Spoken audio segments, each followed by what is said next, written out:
Bon ben salut les amis, on est présentement le 4e jour d'un séjour de 5 en autonomie totale en forêt boréale. J'ai décidé cette fois-ci de tester ma configuration sur du plus long terme. Habituellement, je faisais des séjours qui s'étalaient sur 3 jours, pas sur 5. J'arrivais le premier, j'avais la soirée, la journée du lendemain pour la photo, le matin du 3e jour, puis je rentrais ensuite. Donc, ça ne mettait pas beaucoup de pression sur le matériel. Et là, j'ai décidé de rallonger un petit peu plus pour vérifier si je suis capable, si mon système, ma stratégie fonctionne sur du plus long terme. Parce que moi, tu sais, le but avec tout ça, c'est d'être capable de faire de l'image, de la photo, de témoigner de ce qui se passe dans cette nature en plein bouleversement. Au moment de vous parler, là, il fait 30 degrés Celsius. C'est énorme, là.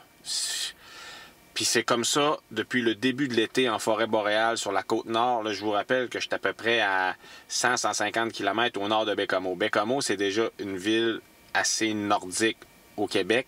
Mais là, je suis encore plus loin dans le nord. Et puis, il fait chaud depuis le début de l'été. C'est hallucinant. Même quand je suis pas dans la forêt, puis là, j'ai passé une bonne partie de l'été en forêt. Cette année, je suis soit sous les flots de l'estuaire du Saint-Laurent, soit aux confins, en plein cœur de la forêt boréale. Et il fait chaud. Puis quand je suis pas là, j'ai des caméras de surveillance qui m'indiquent la température enregistrée. Les gens s'en rendent pas toujours compte sur la côte nord parce que sur la côte, à cause de l'estuaire du Saint-Laurent qui est un énorme climatiseur, dans les villes et villages, il fait moins chaud. Mais en forêt, il fait du 30, 32, 33, 34, quasiment tout le temps, là. Alors, on a vu qu'est-ce que ça a donné, là, les feux de forêt. On est en train de perdre, au moment de se parler, on a perdu environ 5% de la forêt québécoise cet été. Sous les flammes, sous le coup des flammes. Et on est juste la moitié de l'été, là. C'est une catastrophe. Alors, il y a des gens comme Xavier Dolan qui a décidé que lui, il faisait plus de films puis qu'il allait s'asseoir dans sa maison avec ses amis pour regarder le monde brûler. Moi, mon plan, c'est vraiment plutôt de mettre en image cette beauté-là qu'on est en train de perdre, de témoigner de ce monde-là qui est en train de s'effondrer. Puis pour y parvenir, il faut être capable d'être sur place le plus longtemps possible.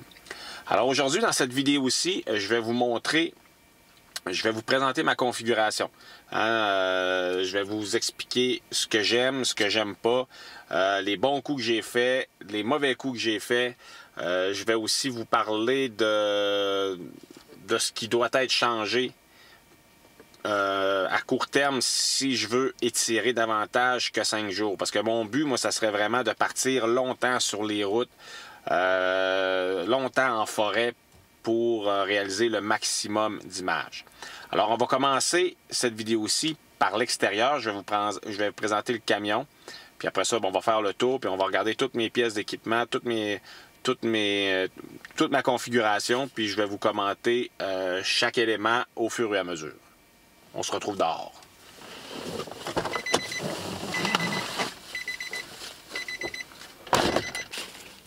On va commencer la présentation avec le véhicule. Moi, le véhicule que j'utilise pour mes explorations, mes expéditions, c'est un Nissan Xterra 2015. Moi, j'adore ce véhicule-là. Je trouve que pour ce qu'on appelle l'Overland, il est vraiment parfait. C'est un véhicule 4 roues motrices avec une bonne force de moteur, fiable. Moi, j'ai vraiment aucun problème avec ce véhicule-là. Pour l'Overland, il y a différents types de véhicules. Souvent, on va voir le 4Runner de Toyota qui est très, très cher, que ce soit en usagé ou neuf. Certains préfèrent des camionnettes, d'autres des cabines fermées. Moi, je voulais vraiment une cabine fermée comme le Xterra parce que le matériel que je transporte, c'est essentiellement du matériel photographique. Alors, je veux vraiment qu'il soit à l'abri des éléments. Pour moi, c'est primordial. Si vous voulez vous lancer dans l'Overland, puis changez pas votre véhicule. Là. Prenez ce que vous avez. Hein, moi, là, en fait, c'est un 4 roues motrices. C'est fait pour aller dans les sentiers. En dessous, il y a des plaques de métal pour le protéger. Et puis, je l'ai même fait lifter. Je l'ai fait monter, hein, j'ai changé la suspension, j'ai grossi les pneus, c'était d'origine, c'est des 31 pouces. Moi, j'ai fait mettre des 33 pouces dessus, puis j'ai fait monter la suspension pour aller chercher un 2 pouces et demi, 3 pouces. Est-ce que c'était une bonne idée de faire ça? Pas vraiment. Avec du recul, hein, ça a coûté quand même cher faire ça. Et puis, dans les faits, les endroits où je vais, j'ai à peine besoin d'un 4 roues motrices. Alors, si vous avez des petits VUS, si vous avez des petits véhicules, dites-vous pas, ah ben là, si on va faire de l'Overland, ça prend un gros 4x4, ça prend des camions qui sont capables d'entrer dans les sentiers, tout ça. Non. En fait, les gens pourraient venir avec moi ici pratiquement avec une voiture. Alors, moi, je l'ai fait, je le regrette pas. Mais je vais vous raconter au fur et à mesure qu'on va se promener autour du véhicule, je vais vous dire où ça aurait été beaucoup plus intelligent de mettre l'argent du lifting dans ma configuration.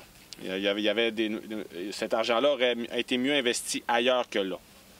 Bon, ici c'est mon coin cuisine. C'est essentiellement ici que je prépare mes repas. Souvent aussi que je les consomme, hein, parce que la paresse voulant, des fois, je ne prends pas une assiette, je mange direct dans la casserole. Moi, j'ai opté pour une table de pneus. Hein, elle s'attache sur le pneu. C'est un système, moi, que j'aime bien parce que ça me permet d'entrer la table vraiment de façon la plus serrée possible sous la tente de toit qui fait office finalement de protection contre la pluie. J'aurais pu mettre une table ordinaire ici puis ça aurait fait aussi. Mais moi ce que j'aime c'est qu'étant donné qu'elle est sur le pneu, c'est facile à ajuster pour qu'elle soit au niveau. C'est pas très grand pour travailler. Hein? Une fois que tu as le poêle puis ta planche à découper, tes ustensiles, là, la place est pas mal toute prise. Mais pour une seule personne, hein, ce que je suis lorsque je suis en forêt et je fais de l'exploration, pour une seule personne, ça fonctionne quand même. C'est sûr que pour une famille, ça serait mieux autre chose que ça. Bon, moi, la table de pneus, je l'ai pris sur Amazon. C'est vraiment trop cher pour ce que c'est. Je pense que j'avais payé ça 250 ou 300 $. Ça vaut vraiment pas ça. C'est un peu ridicule. Mais je ne le regrette pas, je trouve que ça fonctionne bien. Je travaille avec un poêle au propane. Au début, j'avais un Soleron et rapidement, je me suis rendu compte que ça se pouvait pas un Soleron. C'est vraiment pas pratique. Alors maintenant, j'ai un 2 ronds. Je travaille par contre avec les bouteilles de propane comme ça. Ça, il faut changer ça. J'ai un problème moral avec ça. Écologiquement, il y a quand même pas mal de matière là-dedans. Il y a du plastique, il y a du, je sais pas si c'est du métal, je sais pas, mais en tout cas, il y a quand même beaucoup de ressources d'investir là-dedans pour fabriquer ces bouteilles-là, qui ne sont pas remplissables. Hein. On peut pas les recharger une fois qu'elles sont vides. Puis avec le poêle, puis avec tout ça, j'en prends quand même souvent. Alors là, dans les modifications que j'entrevois, ils vendent des petites bouteilles de propane rechargeables 5 litres. Ça va me prendre un adaptateur pour venir fixer dans le poêle, mais c'est vers là que je m'en vais. Alors, je ne traînerai plus ces petites bouteilles-là que je suis obligé de jeter une fois qu'elles sont vides. Ma petite trousse pour faire à manger, ça, j'aime ça vraiment beaucoup. C'est compact. Là-dedans, tu as vraiment, hein, je garde dans un Ziploc de l'huile végétale. J'ai sel, poivre ici. À l'intérieur, j'ai des ustensiles. Les ustensiles y sont. En fer, hein, en métal, moi j'aime pas ça, les affaires en plastique. J'avais ça au début, puis ça m'énervait pas mal pour manger. J'ai mes petites pinces, un couteau, évidemment une petite planche à découper. Et ça travaille vraiment super bien. Hein, si on ouvre ici, on a une espèce de louche. J'ai des ciseaux. On va laisser là, je vais me faire fait. De l'autre côté,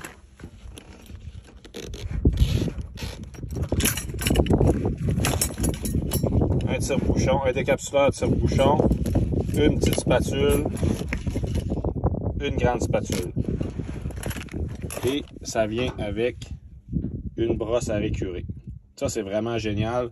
Ça coûtait un petit peu cher. Je pense que j'ai payé ça 80$. Mais je le regrette absolument pas. Qu'est-ce qu'on a ici aussi dans le coin? J'ai cette petite lampe-là. Hein? C'est ce qui fait mon éclairage quand je fais à manger le soir. Mon linge à vaisselle, toujours accroché à côté. Et quand on fait à manger, évidemment, ça prend de l'eau. Alors, moi, j'ai développé un système là, pour rincer mes aliments, me laver les mains, rincer ma vaisselle quand je la nettoie. C'est un système, c'est une douche finalement, c'est une douche solaire que j'ai installée sur le toit du camion. Elle est ici. Alors, je mets la douchette comme ça à l'intérieur. Quand j'ai besoin d'eau, il y a quand même une bonne pression. J'ai mon savon à main ici. Et j'utilise aussi, évidemment, cette douche solaire-là comme douche pour me laver. Bon, on va parler de ça. Là. En fait, hein, c'est un gros sac de plastique avec le dessus, il est noir. Donc, les rayons du soleil plombent là-dessus et ça chauffe l'eau. Par les années passées, ça ne fonctionnait absolument pas sur la Côte-Nord parce qu'il faisait pas assez chaud pour être capable d'avoir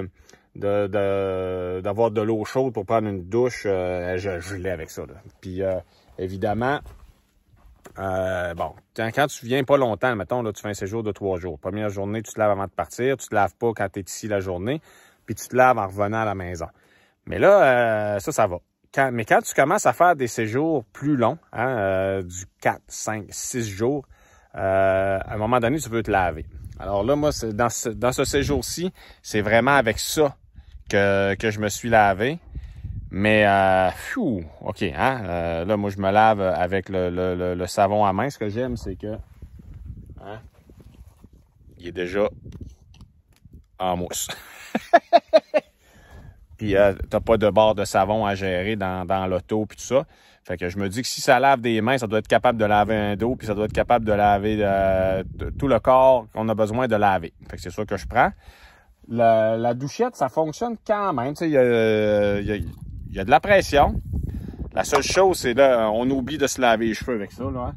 Puis, moi, évidemment que je pense que ça ne durera pas tout le temps, là, du temps. En tout cas, j'espère que ça ne sera pas tout le temps chaud comme ça.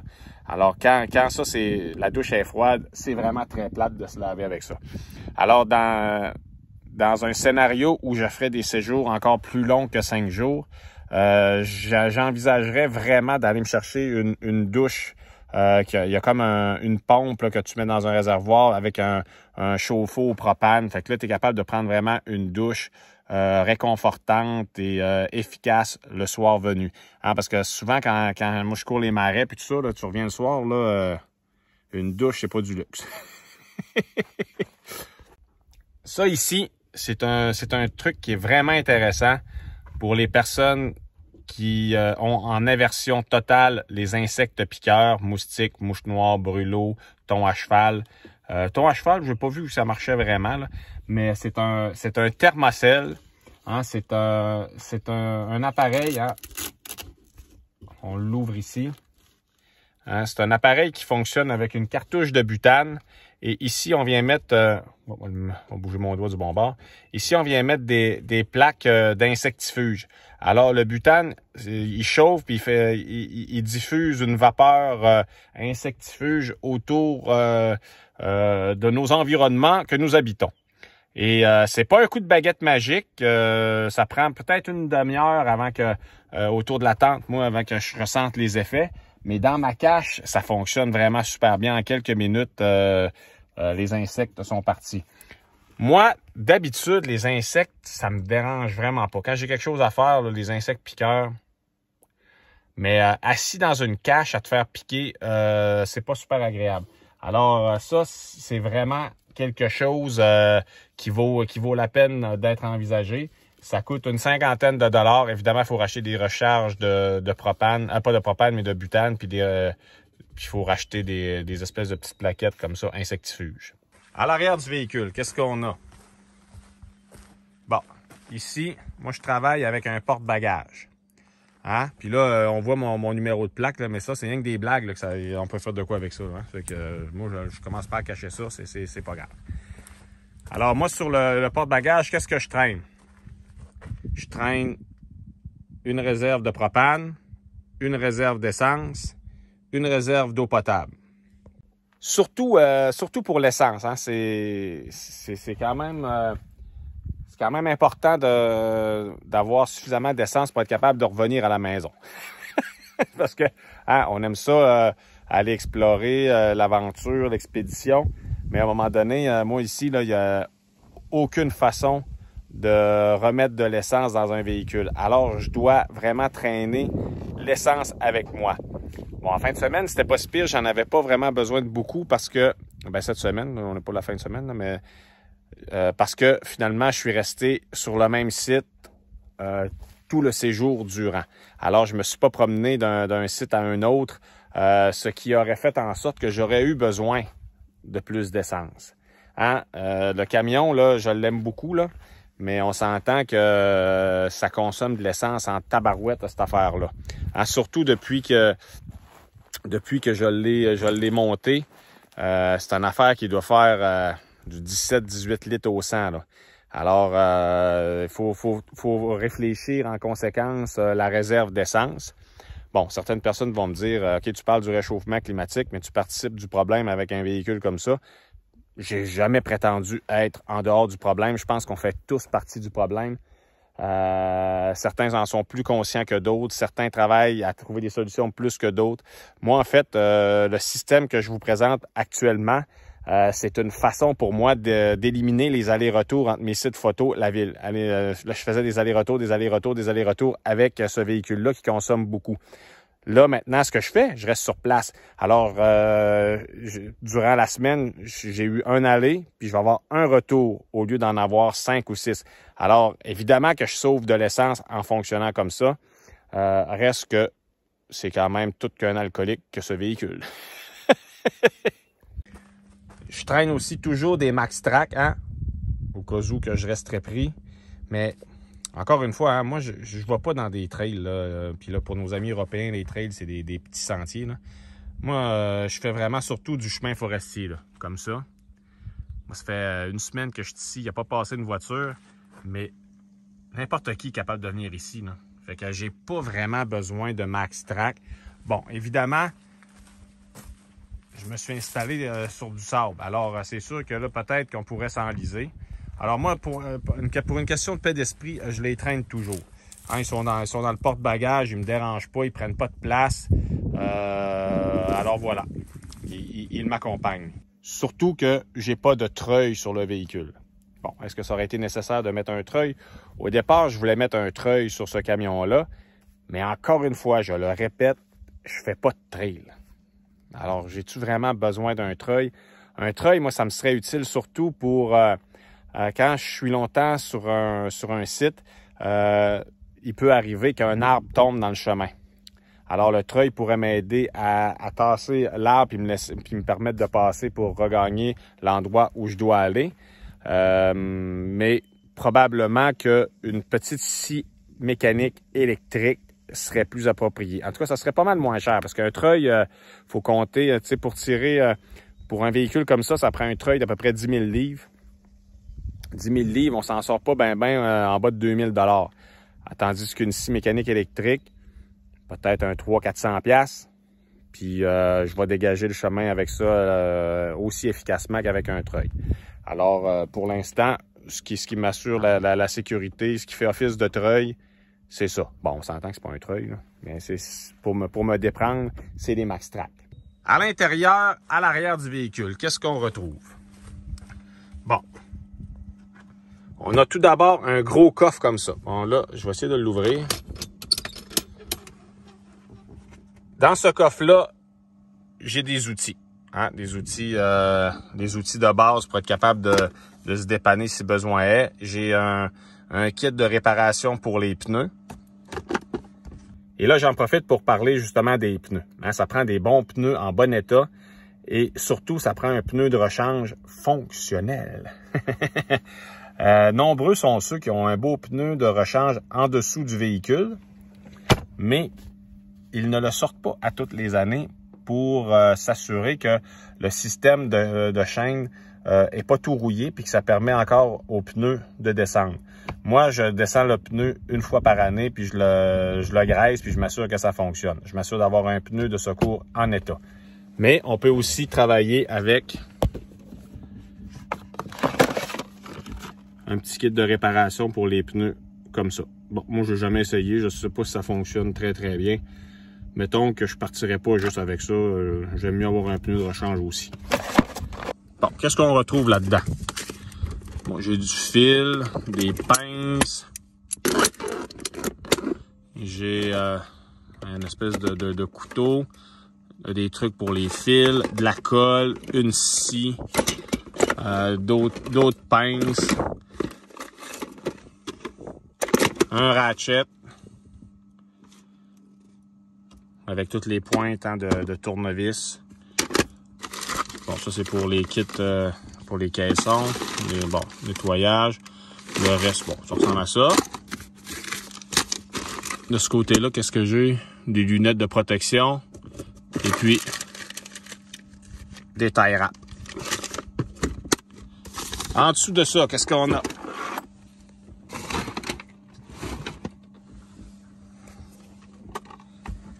Du linge pour toutes les saisons. J'ai mon manteau d'hiver, j'ai un manteau d'automne, un manteau d'été, des kangourous.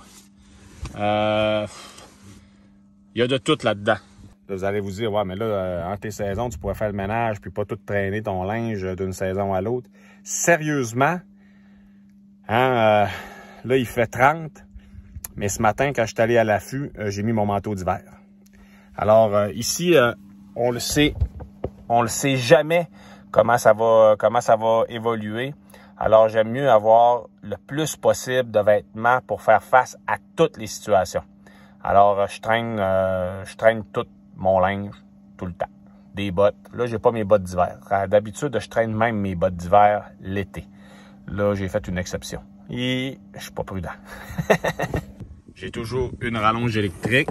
Souvent, c'est pour mes time-lapse. Hein, je vais être capable de brancher la caméra puis la placer sur le terrain. Bon, ici, j'ai une mousse, ça n'a pas rapport. Dans le trou, hein, ici, j'ai une sacoche pour traîner des accessoires de caméra, des lampes, des trucs comme ça. Bon, mes espadrilles. Il y a une réserve encore, des bouteilles de propane que je vous dis que je veux absolument éliminer. Ça, il y en a partout dans le camion. C'est infernal, cette affaire-là. Il y en a ben trop. Bon, j'ai des guenilles. J'amène toujours de l'huile. Là, j'ai un sac à dos, finalement. Donc, dans ce petit trou-là, ça ressemble à ça. De l'autre côté,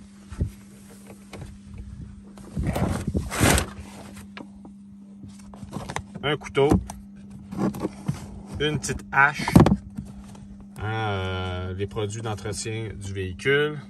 Ici, c'est des produits d'entretien. Tabarouette, c'est vidé, lui. Il est vide. Bon, OK. Ça, c'est des produits d'entretien pour les caméras, hein, des trucs comme ça. Ici, pour nettoyer les objectifs. Ici, d'autres pochettes avec d'autres objectifs.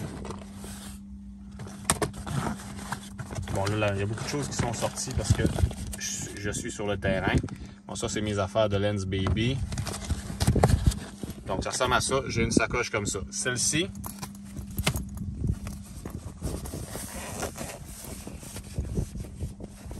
ça, c'est vraiment pour si je décidais de la sortir, pour la protéger de la pluie. Protéger le sac de la pluie. Sinon, à l'intérieur, ça c'est mon éclairage. Donc c'est toutes des affaires de flash. Hein? Tabarouette est ouvert. Non, je dois venir de l'ouvrir. Parce que là, Je l'ai accroché. Des déclencheurs à distance, des flashs, des diffuseurs, un dédoubleur de flash, un diffuseur. Alors ça ici, ça concerne l'éclairage. Ce qui m'amène à parler d'une amélioration que je dois trouver, et ça presse. Et je parle cette fois-ci de la gestion des ordures. Hein, tout ce qui s'appelle reste alimentaire, bon, ben ça c'est biodégradable, c'est décomposable, on en dispose dans un petit trou dans la nature.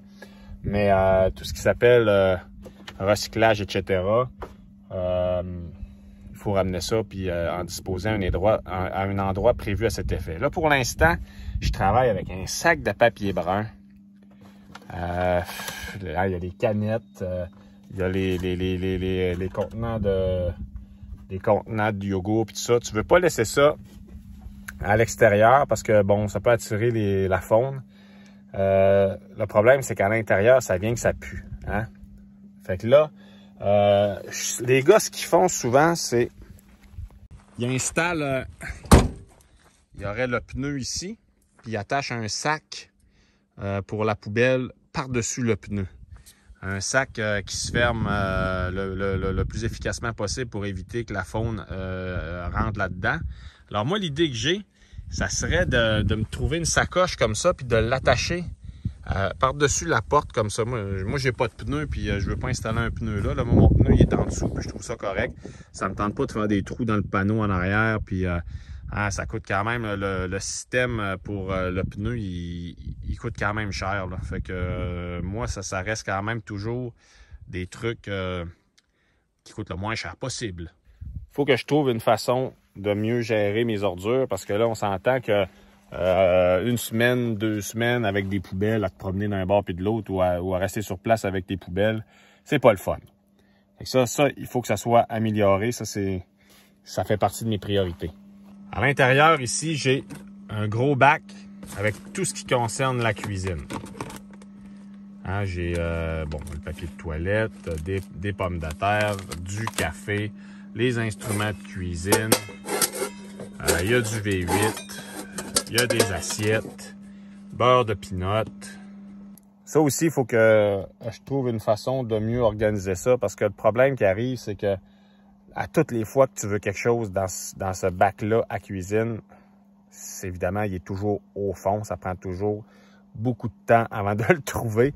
Alors, je me cherche une boîte là, qui serait plus appropriée pour bien disposer les différents éléments liés à la cuisine.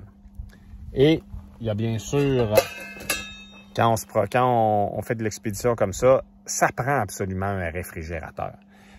Moi, je peux pas travailler avec une glacière, de la glace, ça fond, puis là, ça se ramasse, tes affaires sont dans l'eau, puis là, tout le temps, tout géré en fonction de la glace, non. Puis moi, tu sais, aller me recharger en glace ici, ça équivaut à mettre fin à l'expédition. Alors pour moi, c'était... ça n'a jamais fait partie d'une solution possible que d'aller avec une glacière. Donc, j'ai un réfrigérateur 12 volts dans le camion.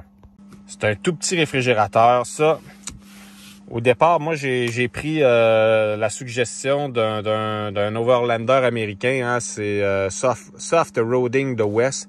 Lui, il disait que c'était un bon petit réfrigérateur, pas très cher, puis qui faisait la job. Sauf que c'est pas gros. Hein? Une fois que tu as installé ta viande puis que les breuvages puis tout ça, il reste plus beaucoup de place. Mais il était pas cher. Hein? Je pense que c'était 350 ou 400 $. Alors qu'un Dometic, admettons, là, les gros réfrigérateurs d'Overland, ça va être 1500 à 2000 $. Sauf que tu as plus de place. Alors là, je réfléchis à comment fonctionner avec ça.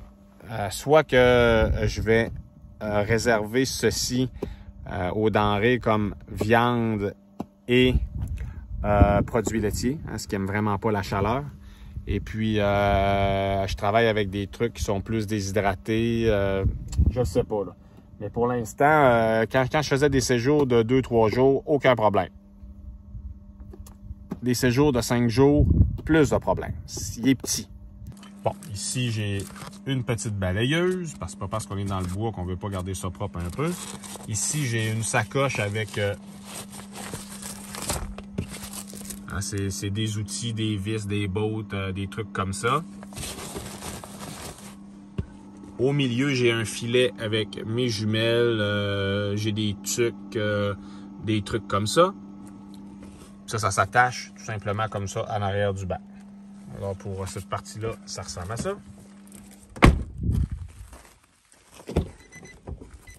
L'espace du conducteur, hein? Un CB, une radio, ça c'est une radio marine. Ça c'est des walkie-talkies si j'ai quelqu'un qui vient avec moi puis qui a pas d'appareil de communication dans son véhicule, ben, je peux lui donner un truc comme ça puis on peut communiquer ensemble. Le CB, il paraît, c'est comme un peu passé date. C'est une sécurité parce que honnêtement, dans les endroits où je vais, ils recommandent de parler sur le CB au lieu. Là, je me rappelle jamais de la fréquence des ondes de ça. Là. Ça, c'est les walkie-talkies parlent avec ça. De plus en plus, la construction, puis ça, c'est vraiment avec ce genre d'appareil-là. Le CB, moi, j'ai pas encore pogné personne là-dessus. Alors, moi, tout ce que j'ai fait, je l'ai vissé ici en dessous de la console. Lui, il y a comme des braguettes ici, comme ça. Puis c'est attaché, là, on voit pas très bien, mais c'est attaché sur la console. Pour parler, le truc est ici. De ce côté-ci, ça ressemble à ça. On va aller de l'autre côté. Où se situe le problème principal de mon organisation?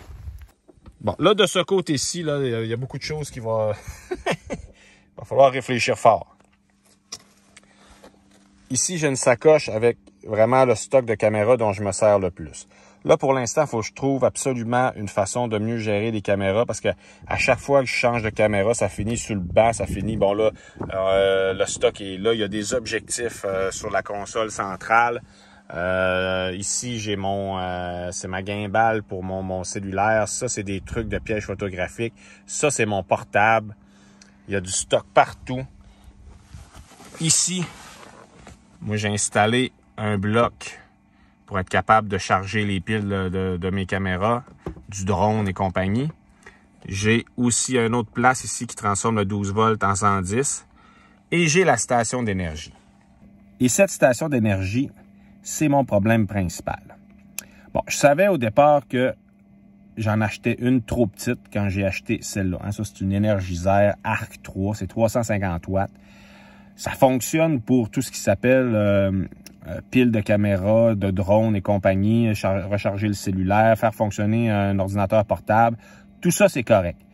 Mais quand je fais fonctionner le réfrigérateur, il tire beaucoup de jus. Le réfrigérateur, quand il fait du froid, il tire de 35 à 40 watts. Si je roule, c'est pas grave parce que en roulant, le camion fait entrer 60 watts dans l'unité. Donc, il charge en roulant. À venir jusqu'à aujourd'hui, je faisais de courts séjours, puis je changeais d'un endroit à l'autre à peu près à tous les jours. Alors, quand je me déplaçais, ça rechargeait, puis j'avais assez d'énergie pour faire fonctionner le réfrigérateur le temps que j'étais sur le site. Mais là, pour un 5 jours, ça fonctionne pas. Surtout que c'est un 5 jours chaud. Quand j'utilise ça l'automne, j'ai pas de problème. Les nuits sont ultra froides. Le réfrigérateur, il fait pas de froid durant la nuit. Alors, ça préserve ma station d'énergie. Les matins, ils sont encore froids. Alors, ça fonctionne l'automne. Mais là, l'été, avec du 30 degrés Celsius, on oublie ça. Ma station d'énergie tombe en panne sèche après environ 2 heures. Puis le réfrigérateur, ici, il arrête à peu près jamais. Il fait tellement chaud que j'ai jamais vu ça. Alors, je me suis trouvé une solution,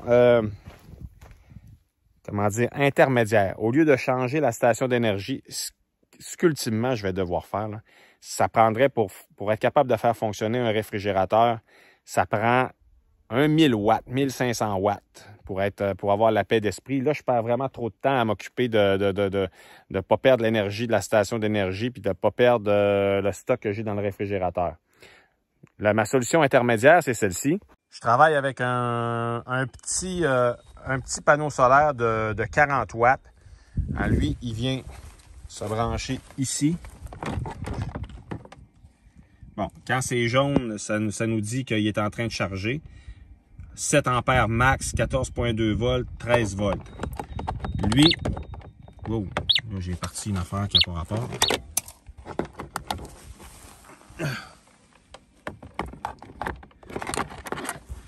Bon, lui, il y a un fil qui s'en va au panneau solaire, puis l'autre fil, il s'en va à la batterie. Alors lui, pendant qu'il fait soleil, il charge. Puis là, bon, là, je vais avoir de la misère avec une seule main. Là. Mais j'ai cette machine-là pour vérifier si l'état de ma batterie. Bon, ça, c'est pas tellement pratique parce qu'il faut que je vienne directement sur la batterie. Là, je suis en train de réfléchir à une façon d'avoir une jauge de la batterie, mais à l'intérieur du camion. Quelque chose qui pourrait avoir une alarme, ça serait super bien. Hein, quand la batterie commence à être trop déchargée, tu as une alarme qui se ferait entendre. Puis là, ben, tu viens gérer ça pour être sûr de ne pas rester en panne sèche, en panne d'électricité, hein, la batterie à terre. Pour l'instant, le panneau, il fait la job quand il fait soleil. Hein? Il rentre quasiment assez d'énergie dans la batterie pour être capable de faire fonctionner tous les appareils électriques dans le camion sans que je me retrouve avec une batterie à terre. Hier, j'ai fait le test par temps nuageux. Ça n'a pas fonctionné. J'ai complètement drainé l'énergie de ma batterie du véhicule. Je n'étais plus capable de démarrer le camion. Alors, le panneau solaire, je l'ai testé. J'ai dit, bon, il est-tu capable, lui, de recharger la batterie du camion? Le soleil est sorti et oui, en 1 heure, 1 heure et demie, il a rechargé ma batterie pour que je sois capable de démarrer le camion. Ceci étant dit, moi, par mesure de sécurité, je me promène, je ne fais pas confiance juste à un panneau solaire. Dans le camion, j'ai aussi toujours... Oh, là, on va faire un petit peu de dégâts.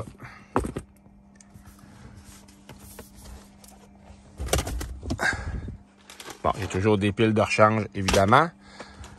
Mais j'ai toujours aussi ce qu'on appelle en québécois un booster. Fait que ça me permet de repartir le moteur, de repartir le véhicule si j'ai drainé l'énergie de la batterie.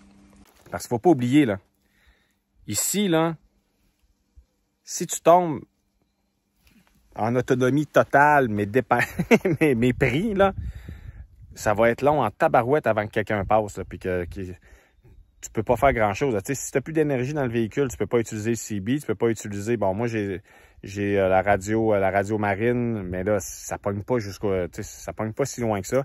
J'ai les walkie-talkies qui ont des batteries, mais bon, hein, ça pogne pas si loin que ça. Alors, il faut que tu sois capable de trouver ta propre solution pour repartir. Alors, moi, j'ai le panneau solaire, j'ai le booster. Au départ... il y a plusieurs personnes qui travaillent avec un autre système. Ils travaillent avec 2 batteries dans le véhicule au lieu de travailler avec une station d'énergie. Moi, j'ai préféré y aller avec une station d'énergie. Je trouvais que c'était plus... Ça correspondait davantage à mes compétences. Hein. C'est pas compliqué d'installer la station d'énergie. Puis, c'est déjà réglé. Tandis que 2 batteries, ben, il faut quand même que tu joues dans l'électricité. Moi, l'électricité, je suis pas très bon, pour ne pas dire nullissime. Alors, j'y étais avec ça. Ah oui, il me reste la porte à vous montrer. Bon, ici, on l'a déjà vu, hein, j'ai ce qui concerne le panneau solaire. Bon, ça, c'est un petit haut-parleur pour faire des sons dans la nature. Ça, c'est une bonnette macro. Ici, je garde un objectif. Puis ça, c'est toutes mes piles chargées. Hein, j'ai un système, quand mes piles sont chargées, je les envoie là-dedans. Je sais que je peux les mettre dans une caméra, puis il n'y a pas de problème. Bon, de ce côté-ci... On va rien accrocher. Ça, c'est le désavantage de mon système. C'est que la porte, faut que tu tasses le poêle pour ouvrir cette porte-là. Ça, c'est un peu tannant. Mais bon. De ce côté-ci, qu'est-ce qu'on a? On a un matelas d'appoint que j'utilise dans la tente si je me sens un peu douillet. Mais surtout, quand il fait froid, c'est une couche de plus entre moi et puis le fond de la tente. Alors que c'est quand même utile quand il fait froid. Ce qui est vraiment pas le cas actuellement. Ça, c'est mon poêle à gaz, mon foyer à gaz. Hein? Je l'ai déjà dit dans quelques-unes de mes vidéos. Moi, j'ai pris la décision de ne pas faire de feu de bois. Je préfère travailler avec du gaz propane pour me réchauffer. Hein? D'une part, c'est beaucoup plus efficace. Quand j'ai froid, j'ai juste besoin de brancher la bouteille de propane là-dedans et j'ai chaud immédiatement. J'ai pas besoin de taponner, de gosser pour faire partir un feu de bois. Et quand je m'éloigne, j'ai juste à fermer le foyer. Il n'y a pas de risque finalement de créer un incendie. Et là, avec ce qui se passe cette année au Québec, je suis d'autant plus à l'aise avec la décision que j'ai prise à l'époque de me tenir loin le plus possible des risques de feu de foyer, de feu de forêt. Il y a aussi ici une sacoche. Hein, il y a des micros sans fil, des courroies pour attacher. En dessous, il y a d'autres élastiques, tout ça. Ici, c'est l'endroit où je range mes trépieds. Ça, c'est des odeurs pour les ours. Et pour ce qui est du véhicule, ça fait pas mal le tour. Je vais aller vous montrer maintenant ce qui a été pour moi la plus grande amélioration, c'est la tente de toit. Hein? Moi, ça m'a vraiment réconcilié avec le camping. Hein? J'avais une tente au sol avant, l'humidité puis tout ça. Alors là, ce que j'aime, c'est vraiment d'avoir cette tente-là sur le toit. Ça prend environ 5 minutes à déployer, 15 minutes à refermer. Hein? Tout se passe avec cette échelle-là. À l'intérieur, mon sac de couchage reste là, les oreillers restent là. Alors là, on va monter. Je vais aller vous montrer comment c'est organisé.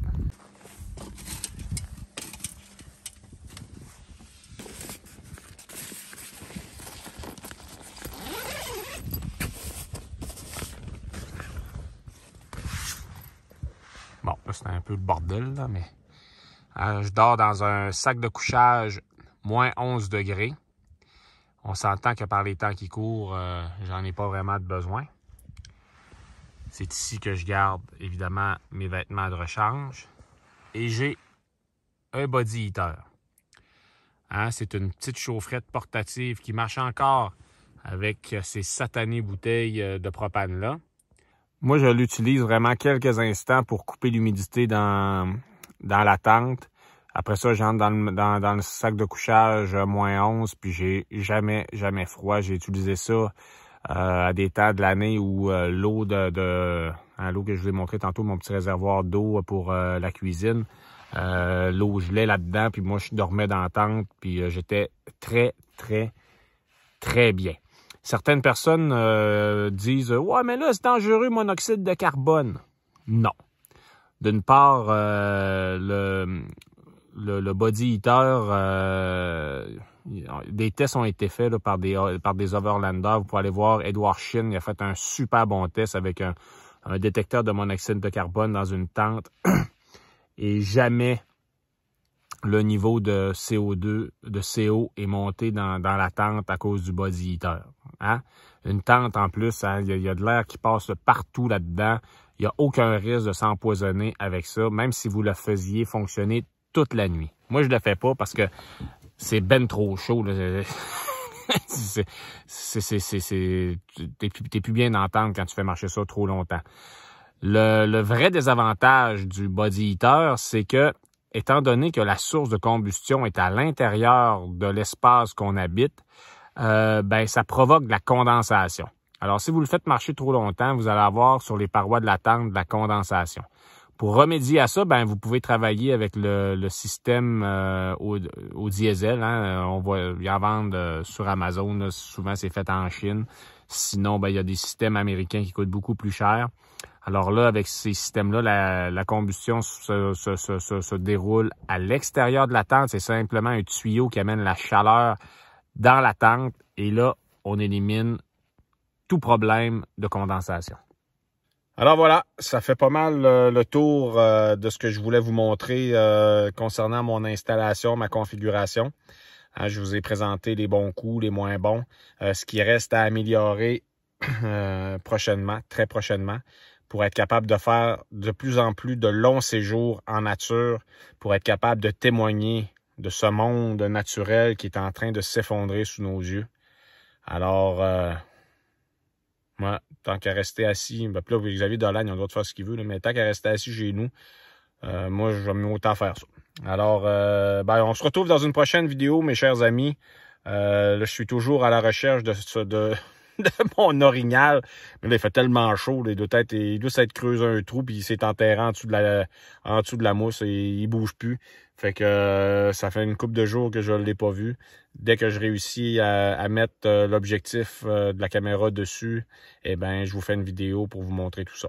Si vous n'êtes pas abonné, faites-le. Sinon, partagez, j'aime, faites ce qu'il y a à faire. Merci, à la prochaine.